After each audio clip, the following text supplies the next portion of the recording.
Let's learn how you can delete your Spotify account. So first step is to open your Spotify application. Now you want to click on your profile picture in top left corner, then click on settings and privacy, and then click on account. Here you will see at the end of page, to delete your data permanently, close your account. Click on close your account. Now it will load this support page. Here you want to click on close my account.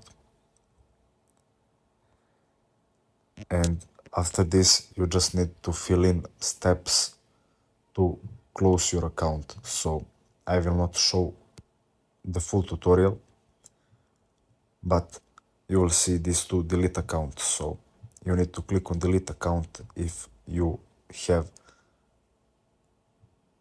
premium subscription. You first need to cancel premium subscription and then click on delete your account. So that's it. Thanks for watching and see you in the next video.